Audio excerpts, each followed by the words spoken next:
Hi, my name is Elijah, and today I'm here to share with you about some of the key learning points that I took home during my internship. I spent 17 weeks doing an internship with RENS Enterprises Private Limited, and they are in the food and beverages industry, F&B for short.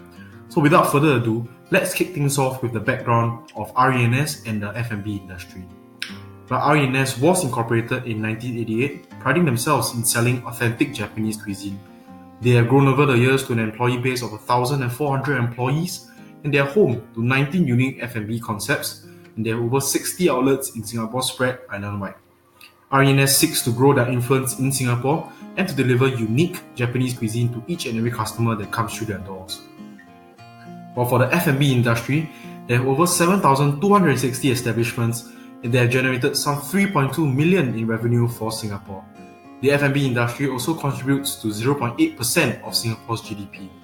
And as we all know, Singapore is one of Asia Pacific's eating capitals, hence the F&B industry will play a vital role in Singapore's economy for years to come. Alright, right now, let's move on to some of the aspects of on-the-job learning that I found good and bad. Well, for the good, I felt that I managed to pick up a lot more knowledge of the various HR functions, such as recruitment and employee engagement. I was able to learn about the importance of screening candidates based on the job scope and job requirements for recruitment, and I was also able to learn about the importance of getting employee pulse before implementing an activity for employee engagement. Well, for the bad, I felt that learning was very fast-paced during the initial stages of my internship, so there was a tendency on my part to have missteps in my work because sometimes learning was simply not complete before a task was assigned. But that gradually grew lesser over time due to me getting accustomed to the practice of quick learning at RENS. Alright, right now, let's move on to the personal improvements that I'd like to make when I start work in the future.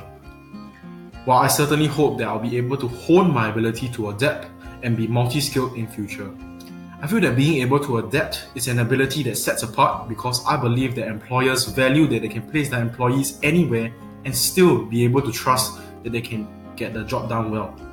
While being adaptable and multi-skilled come pretty much hand in hand actually. Being adaptable allows for me to be multi-skilled, and being multi-skilled makes me more of an asset to my employer. I can be asked to fulfill different job tasks and duties, and I'll still be able to do so competently. Now, let's move on to some of the career pathways available in the F&B industry.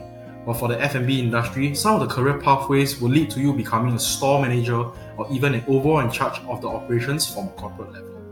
Just citing an example from RENS, there was once when a part-timer who was still studying in her poly days joined the outlets as a part-timer, yes, and while she was studying, she stayed with the company and worked with them all the way until she became an outlet manager herself, and now she's an overall in charge of the operations of a few restaurant outlets from the corporate level.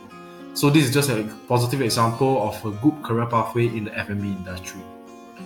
Alright, right now, let's move on to some of the values that I've learned from this internship. Well, I have learned that honesty and transparency amongst job candidates are very important.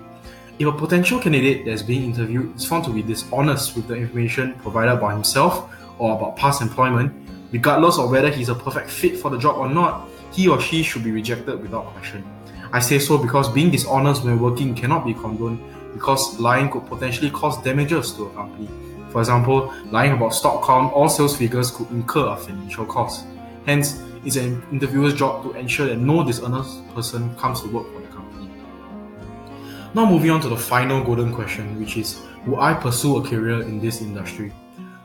Frankly, I do not see myself in the F&B in future because I value work-life balance a lot. And I don't believe that the F&B industry offers a whole lot of work-life balance. Even from a corporate perspective, there's a lot of liaising to do with the restaurant outlets to ensure smooth operations. That is very time consuming as well. Hence, I believe that I will pursue my career in a different industry in the future. But all in all, I believe that this internship program, this experience has been eye-opening, and I've had the experience of seeing what I learned in my textbooks come to life. And more importantly, I've learned what can't be taught within the confines of a classroom during this internship experience. And this is something that I'll hold on to dearly when I start work in the future. Well, I certainly hope that you have enjoyed my explanation of my learning points, and you have a good day and Happy New Year. Created using Powtoon.